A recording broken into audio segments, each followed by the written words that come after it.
देखी कैलाश पर्वत पे भोले बाबा गहरी नींद में सुतल बानी। बिहान हो गिल बा ए भैया। माता पार्वती जी कैसे भोले बाबा की जगावत आनी। भाव बा कुहू कुहू बोले ले कोयलिया सजरो सोर होता। उगले सूरज देव लाली लेके जग में नजर होता।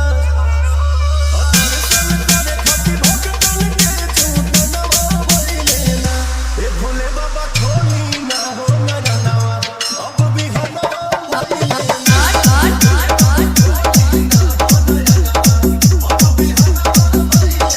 करे उनका आगे का तोर मशीनिया बजा बजा बजा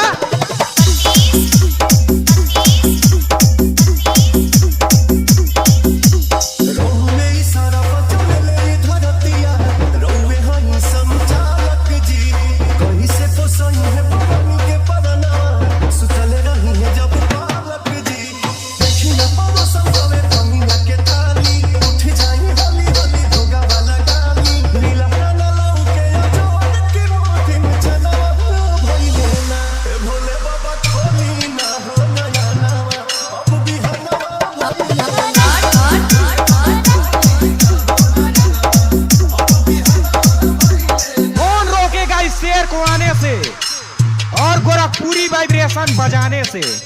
बजा बजा बजा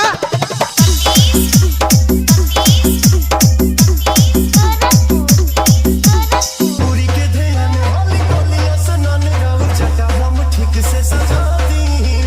सौ से पहाड़िया पड़ल बट सुन हो डमरू के तनी सा बजा दी। मानी ले स्वामी जी अब हमारो कहाला का सभे भाई चिंतित देखी के सुतला का। हिले ला पतयो आने लगा तो उदास पवनवा भई लेना। भोले बाबा खोली ना हो ना अब भी